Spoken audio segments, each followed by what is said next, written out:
নমস্কার চাষি বন্ধুরা, কিষাণ বাণী অনুষ্ঠানে আপনাদের সকলকে স্বাগত। এই অনুষ্ঠানটি পরিবেশিত হচ্ছে ভারত সরকারের কৃষি এবং কৃষক কল্যাণ মন্ত্রকের সহায়তায়। আজকে আমরা এসেছি খয়রাশোল ব্লকের অন্তর্গত রূপসপুর গ্রামে। আমরা কথা বলবো এই গ্রামের দুজন সফল মহিলা চাষি বন্ধু, যারা বিভিন্ন ধরনের সবজি চাষ করে থাকেন, পাশাপাশি তারা বিকল্প চাষ হিসেবে মাশরুম চাষ করে থাকেন, জৈব সার তৈরি করে থাকেন। এইরকম দুজন চাষি বন্ধুকে পেয়েছি। প্রথমে একজন দিদির সাথে কথা বলবো। তিনি কিন্তু মূলত ওল চাষ করে আজকে কিন্তু সফল হয়েছেন। এইরকম একজন মহিলা চাষি বন্ধু নানা অভিজ্ঞতার কথা আজ আমরা শুনবো। আপনার নাম? হ্যাঁ, আমার নাম নূপুর মজুমদার। নূপুরদের কাছে জানবো যে মূলত আপনি কি কি চাষবাস করে থাকেন। হ্যাঁ, আমি মূলত যে চাষগুলো, আমাদের এখানে খুব খরাপ্রবণ এলাকা, ওই আমাদের বর্ষার বৃষ্টি জলের উপর নির্ভরশীল। এই কারণে ধরুন ধান চাষ খুব যে হয় তা কিন্তু হয় না। আমার বাড়িতে একটু জমি আছে, সেই জমিতেই আমরা বিকল্প হিসাবে আমি বিভিন্ন সময় শাক সবজি ফুল ফল সমস্ত চাষ করি। কিন্তু আমি যেটা আমার প্রধান জীবিকা হিসাবে বেছে নিয়েছি যে সবজিটা, সেটা হচ্ছে আমার ওল চাষ। এই ওলটা আমি প্রথমত অল্প আমি চাষ করেছিলাম।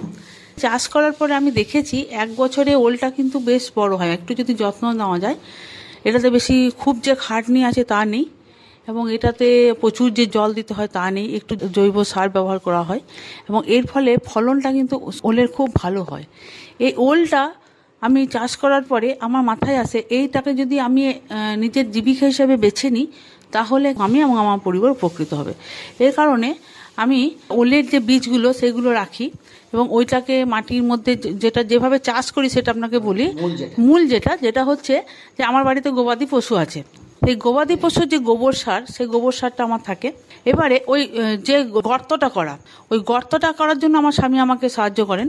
অনেকটা গর্ত করতে হয় তার জন্য, খড় এবং জৈব সার দেওয়ার জন্য। এবং ওই সেই গর্তটা আপনার ওই 2 ফুট বা 2.5 ফুট এইভাবে গর্তগুলোকে করে নেওয়া হয়, এবং আপনার একটু গ্যাপ দিয়ে এবং ওলটাকে ওখানে দেওয়া হয়। এবং এটাকে আমার 6 মাসের মধ্যে খাওয়ার মতো হয়ে যায়। এবং এটাকে যদি আমি 1 বছর রাখতে পারি, তাহলে কিন্তু এটাকে আমার বিক্রি করার মতো উপযুক্ত হয়। এবার ওলটা ধরুন 12 মাসই বাজারে কিন্তু বিক্রি হয়। আমাদের গ্রাম বাংলায় সাধারণত ওলটা সারা বছরভাবে পাওয়া যায় না। এখানে কিন্তু বাজারে আপনি পাবেন সারা বছর, কিন্তু গ্রাম বাংলায় কিন্তু আপনি ওলটা সারা বছর পাবেন না। এই জন্য আপনাকে কি হয়, আমার যেহেতু ওলটা এখানে সারা বছরই আমি এটাকে চাষ করি, এবং এটাকে যখন আমার অনেকটা জায়গা নিয়ে আমি করছি, এখানে আমার গ্রাম বাংলা, আমার যে পাশাপাশি প্রতিবেশী আছে এবং গ্রামের প্রায় লোকই জানে যে আমার বাড়িতে ওল পাওয়া যায়।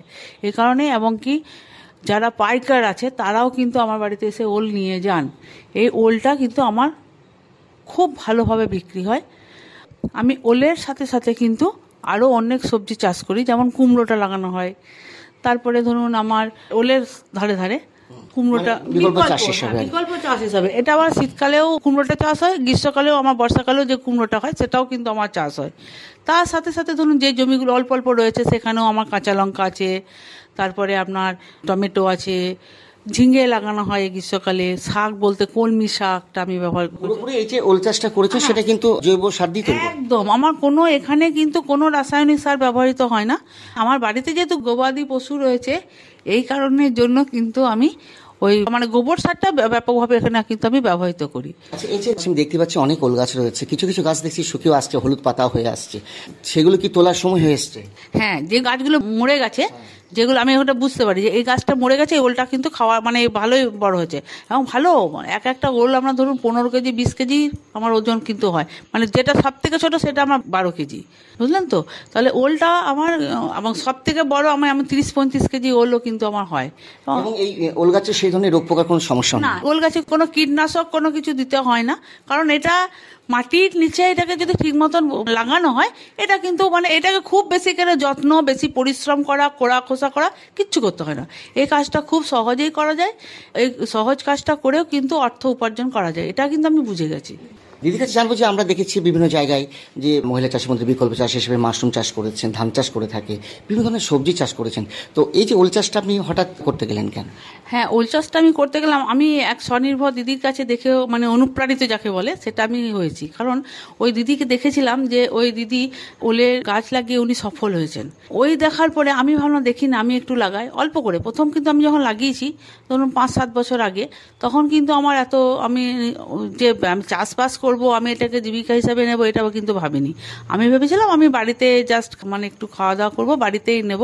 তো এটা ওনার কাছ থেকে আমি আর একটু ভালো করে শিক্ষা পেয়েছিলাম যে উনি কিভাবে লাগাচ্ছেন, কি পরিচর্যা করতে হয়। তো উনি আমাকে বলেন যে এটা করতে বিশেষ কিছু পরিচর্যা দরকার হয় না, এটা মাটিতে যত থাকে এই সবজিটা মানে ততটাই ভালো মানে ফসলটা পাওয়া যায়। এবং উনি আমাকে আরো বলেন যে এর সাথে সাথে একটু আদা গাছ, একটু আপনার ওই কাঁচা হলুদ যেটা, এগুলো কিন্তু ওই মাটির ওই কাছাকাছি লাগানো আছে। এবং ওনার কাছ থেকে আমার শিক্ষা যে যত মাটিতে থাকবে তত কিন্তু এগুলো ভালো থাকবে। তার জন্য আমি ওনার কাছ থেকে কিছু বীজ সংগ্রহ করি প্রথমত, এবং ওই বীজ সংগ্রহ করার পরে কিন্তু আমাকে আর বীজ কিনতে হয় না, ওই বীজটাই রেখে দেওয়া হয়। এবং ওই বীজ থেকেই কিন্তু যত মাটিতে থাকে তত ওলটা বড় হবে এবং ওটা আরো সুস্বাদু হবে। এই কারণে আমার ওই ওল গাছগুলোকে ওইভাবে আমার লাগানো হয়। আচ্ছা, এই যে ওলের বীজ বলছেন, এটা কোন অংশটা? এটা বীজটা বলতে ধরুন একটা বড় আকারে ওল হলো, এবার ওলের গায়ে দেখবেন ছোট ছোট ছোট ছোট আলুর মতো কিন্তু অনেক থাকে, সেইগুলোকে আমাকে কেটে নিতে হয়। এবার ওই মূলটা থাকে, ওইগুলো কেটে কেটে বসিয়ে দিলে কিন্তু আবার ওলটা আবার ওইটাই বীজ, ওটাই গাছ হয়, বড় গাছ। আমরা যেমন আলু চাষ করে থাকি, আলু যেমন কেটে বা ওই যে মূলটাকে নিয়ে আমরা কেটে কেটে বসাই, সেইভাবে একই পদ্ধতি। এবং ওই ওলের ওই অংশটা থাকতে হবে, গোল অংশটা থাকতে হবে, মূলটা থাকতে হবে। ওইটা থাকলে ওইটাকে যদি মাটির মধ্যে বপন করা হয় তাহলে কিন্তু ওল গাছটা ওইটাই আবার গাছ তৈরি হয়। বীজ সংগ্রহ করা আলাদাভাবে আমরা এটাতে খুব আমি বলবো আপনাকে, কারণ আমি নিজে সফল হয়েছি, এটা করে মানুষ সহজেই কিন্তু ভালো অর্থ উপার্জন করতে পারে। মানে এক কথায় আমরা অন্যান্য সবজি চাষ করতে গেলে বা অন্য কিছু তাদেরকে একটু যত্ন নিতে হয়, দেখতে হয়, সার দিতে হয়, রোগ পোকার আক্রমণটাও বেশি হয়ে থাকে, কিন্তু ওল চাষের ক্ষেত্রে সেই সমস্যাগুলো নেই। জল বেশি করে দিতে হয় না, যে জল দিতে হবে আপনাকে প্রতি সপ্তাহে বা মাসে, বা এটা কিছু নয়। এটাকে আমরা অল্প জল প্রথমে দিলাম। এটা যে খুব বেশি পরিচর্যা করার দরকার তা কিন্তু সময়টা লাগে, দীর্ঘ সময়, যে আপনি 1 মাসে 2 মাসের মধ্যে এটা ফলন পাবে তা তো নয়, এটা কিন্তু সময় লাগে। কিন্তু এটা অল্প মানে কি বলবো যত্নের মধ্যে, পরিচর্যা বেশি লাগে না, বেশি আপনাকে খাটনি দিতে হয় না, এটাতে কীটনাশক ব্যবহার করতে হয় না, এটা কিন্তু খুব সহজেই মানে সবজিটা পাওয়া যায়। ওল আমার উঠোনে রয়েছে দেখুন, এই ওলগুলোকে আমার তোলা হয়ে গেছে এবং এই ওলগুলোকে তুলে আমি রোদে শুকুতে দিয়েছি। এবং যারা কিনতে আসেন তারা কিন্তু এই ওল দেখেই ওনারা কিনে নিয়ে যান। এবং ওল একদিকে আমার শুকানো হচ্ছে, আবার দেখুন এই গাছগুলো রয়েছে, এই যে গাছগুলো দেখতে পাচ্ছেন, এই গাছগুলো যখন আবার ওরকম মরবে তখন কিন্তু আমি ওই আবার ওলটা তুলবো। এভাবে আমার ওলটা সারা বছরই আমার কিন্তু মানে হয়ে থাকে, কোনো মাস গ্যাপ গেল তা কিন্তু নয়। আমার ওলটা কিন্তু সারা বছরই আমি মানুষজনকে সাপ্লাই দিয়ে থাকি এবং আমার এটা ভালো ব্যাপকভাবে আমি এটাকে বিক্রি করতে পারছি। আর ওলের দাম তো ধরুন বাজারে ভালোই রয়েছে। আর আরেকটা কি বলুন তো, আমাদের যা ওলের বাজারে যে দাম যায় তার থেকে আমি কিন্তু আরও 2 টাকা 5 টাকা দামটা কম নিই। তাহলে কি হয়, মানুষ আরও এসে আমার ধরুন সুস্বাদু, যেহেতু জৈবিক সার ব্যবহার হয়েছে এবং ওলটা খুব ভালো, মানে তরকারি বলুন, রান্না বলুন, সেদ্ধ বলুন, সবভাবেই কিন্তু খাওয়া যায়। আচ্ছা, এই যে ওল চাষ করেন কিরকম লাভ হয়? হ্যাঁ, এখানে কিন্তু আমাকে বলি আমি লাভটা কিন্তু আমি খুব ভালোই পাই। কারণ ধরুন এখানে পরিচর্যা তো কিছুই করতে হয় না, আমাকে এখানে কিছু খরচা করতে নয় এর পেছনে, আর আমাকে যে খুব এটার পেছনে লেগে থাকতে হয় তাও কিন্তু হয় না। এবং মানে অল্প ব্যয় করে, ব্যয় বলতে আবার কিছুই না যাকে বলে, জৈব সার আমার বাড়িতেই হয়ে যায়। জল যে আমাকে প্রতিনিয়ত দিতে হয় তা হচ্ছে না। এটাকে একবার শুধুমাত্র ওই ঠিকমতো পোতাটা, ঠিকমতো মাটিতে পোতাটা হচ্ছে এটা প্রথম মানে মূল কাজ। এটা যদি ঠিকভাবে মাটিতে পুঁতে দেওয়া যায় তাহলে কিন্তু আর কিচ্ছু করতে হবে না আপনাকে আর কিচ্ছু করার দরকার নেই। এটাকে আমি যেটাকে ভেবে বুঝেছি এবং আমি আরও চাষি বন্ধুদের বলবো যে এটা অল্প পরিশ্রম করে, অল্প খরচা করে, অল্প ব্যয় করে এটাতে কিন্তু ভালো লাভ। ভবিষ্যতে আমার চিন্তাভাবনা আছে এটাতে আমি আরও ব্যাপক হারে চাষ করব এবং আমি আরও বড় সফল অর্জন করতে চাই আর কি। তো এই যে আমি বললেন যে একটা ওল প্রায় 12 থেকে 15 কেজি হয়ে থাকে, তো সেগুলো কি কেটেও বিক্রি করেন? হ্যাঁ, কেটে বিক্রি করি বলতে আমাদের এই গ্রামে 2 দিন হাট বসে, বুঝলেন তো, একদিন পরে বৃহস্পতিবার, একদিন রবিবার। তো এই হাটে আমার স্বামী ওই ওল কেটে কেটে নিয়ে যায় এবং গোটা ওলও নিয়ে যান, এবার যেমন মানুষ যেমন চান তাকে সেরকমভাবে দেওয়া যায়। এবং এই ওল চাষ করে আমি সত্যিই স্বনির্ভর হয়েছি। এবং এই ওলের সাথে সাথে আমার আরও যে ধরুন সবজি চাষ করছি, ফল চাষ করছি, সেগুলো দুটো ধরুন লেবু, যেমন ওই যে কাগজি লেবু যেটা, সেই লেবুও হাটে পাঠানো হয়। তারপরে ধরুন পেঁপে চাষ, দেখতেই পাচ্ছেন আপনার পেঁপে রয়েছে, সেই পেঁপেও হাটে দেওয়া হয়। এইটাই আমাদের কিন্তু জীবিকা, আমাদের কিন্তু অন্য কোনো রোজগার নেই। এবং এর সাথে সাথে আমার কিছু হাঁস আছে, হাঁসের ডিমও বাড়িতে হয়। শাক সবজিটা আমার কিন্তু বিক্রি, তার সাথে আমার খাওয়া। এটাকে আপনি চাষিই বলতে পারেন, কারণ আমার যেহেতু স্বামী শুধু আমার সাথে যুক্ত আছেন, উনি আমাকে খুব ভালোভাবে সাহায্য করেন এবং উনি হাটে আমাকে যেতে হয় না, উনিই যান। তার জন্য উনি ওই আপনার গ্রামে যে হাটগুলো বসে তা সেখানে ওল চাষে আমার ওলগুলো আমার নিয়ে যায় এবং ওল ওখানেও বিক্রি হয়, প্লাস আমার বাড়িতেও এসে কিন্তু মানুষজন এসে ওল নিয়ে যায়, জানে দিদি ওল চাষ করেন। আমরা একজন মহিলা চাষি বন্ধুর সাথে কথা বললাম, যিনি আজকে বিভিন্ন ধরনের চাষবাসের পাশাপাশি আজকে ওল চাষ করে কিন্তু তিনি সফল হয়েছেন, স্বনির্ভর হয়েছেন।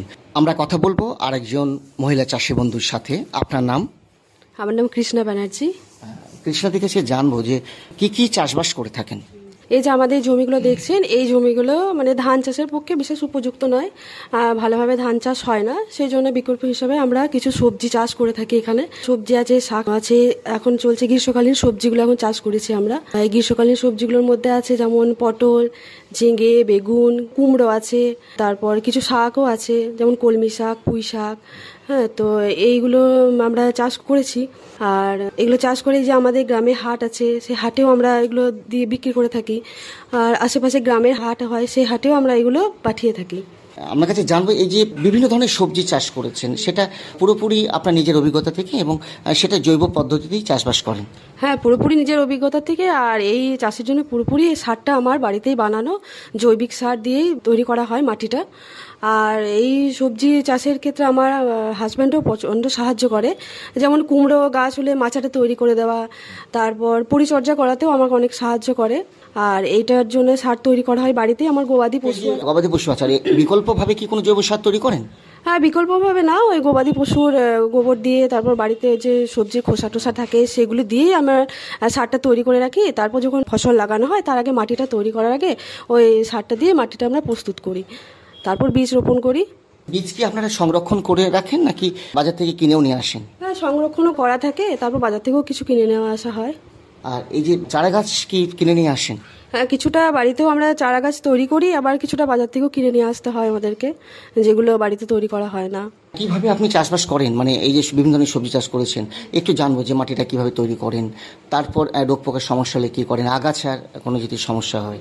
এই যে আমরা চাষ করার আগে মাটিটাকে তৈরি করি, ওই যে বললাম বাড়িতে গবাদি পশু আছে, সেই গবাদি পশুর গোবর থেকে আর সবজির সমস্ত ছাল থেকে আমরা সারটা তৈরি করে থাকি। আর ফসল লাগানোর আগে আমরা মাটিটাকে প্রস্তুত করি। আর তারপর যেটা ফসলে আমরা কীটনাশক হিসেবে ব্যবহার করি সেটা আমরা বাড়িতেই তৈরি করি। নিম ফল দিয়ে জলটাকে ভালোভাবে ফুটাই, সেটাকে আমরা গাছে স্প্রে করি, পোকামাকড়ের হাত থেকে বাঁচানোর জন্য আমাদের ফসলগুলোকে গাছে স্প্রে করি, ওইটা আমরা বাড়িতেই তৈরি করি ওইভাবে। তারপর এই যে আমাদের গাছগুলোতে যে শুকনো পাতা, হ্যাঁ, কিছু কিছু সবজি হয়তো পোকা লেগে যায়, সেগুলো পড়ে থাকে, শুকনো পাতাগুলো আগাছা হয়ে থাকে অনেক, সেগুলো আমি আমার হাজব্যান্ড মিলে দুজনে মিলে আমরা পরিচর্যা করি, সেগুলোকে পরিষ্কার করি যাতে ফসলটা ভালোভাবে আরও হয়, গাছগুলো সুরক্ষিত থাকে, সেই জন্য আমরা করি। তারপর হনুমানের উপদ্রব আছে, সেই জন্য আমাদেরকে এই চারপাশটা একটু নেট দিয়ে রাখতে হয় ঘিরে, আর মাঝে মাঝে আসতে হয় যাতে হনুমান বা ছাগল, হ্যাঁ, এগুলোতে না আমাদের ফসলগুলো নষ্ট করে দেয়, সেই জন্য একটু সময় দিতে হয়। আর এমনি পরিশ্রম হিসাবে এমন কিছু লাগে না, একটু জল দিতে হয় সময় মতো, আর ওই আগাছা পরিষ্কার করতে হয়, হ্যাঁ, এইটুকুই। আর ওই কীটনাশক একটু স্প্রে করতে হয়, এইরকমভাবে একটু পরিশ্রম করতে হয়, এগুলোর পেছনে সময় দিতে হয়। এই যে আমাদের ফসলগুলো দেখছেন, এই পটল, ঝিঙে, বেগুন, এই বাদ দিয়েও আমরা যেমন পেঁপে লাগিয়েছি, কলা গাছ লাগানো আছে, কারণ কলা গাছে তো কিছু ফেলানো যায় না, কলার মোচা, কলার থোর, তারপরে এই যে দিয়ে থাকি। আর সবজি এরকম আপনার হাটে, যেমন দিদি বললো যে আমাদের গ্রামেও হাট হয় সপ্তাহে 2 দিন, তারপর আশেপাশে গ্রামেও হাটেও আমরা এই সবজিগুলো দিয়ে থাকি। আর যেহেতু এই সবজিগুলো পুরোপুরি আমাদের বাড়িতে জৈবিক সার দিয়েই বানানো হয়, তো সেইগুলো আশেপাশের মানুষরা খুবই খুবই ভালোবাসে খেতে আর বিশ্বাস করে। তো এগুলো তারাও মানে এইরকম আমাদের আশেপাশে হাটে তো দেওয়াই হয়, আবার পাড়াও নিয়ে যায়। তারাও করে যে দেখে একদম জৈবিক সার দিয়েই বানাচ্ছে, সেহেতু তারা মানে নিশ্চিন্তে সেগুলোকে খেতে পারে। আমরাও খাই, বাড়িতে ছোট ছোট বাচ্চা আছে, আমরাও এগুলো খাবার হিসাবে আমাদের হাট থেকে কিনতে হয় না, আমরাও বাড়িতে আমাদেরও এগুলোই ব্যবহার হয়। বাড়িতে যেহেতু জৈব সার তৈরি করি, সেহেতু আমার জৈব সার প্রস্তুত করার জন্য এখানে ব্যবস্থাও করা আছে।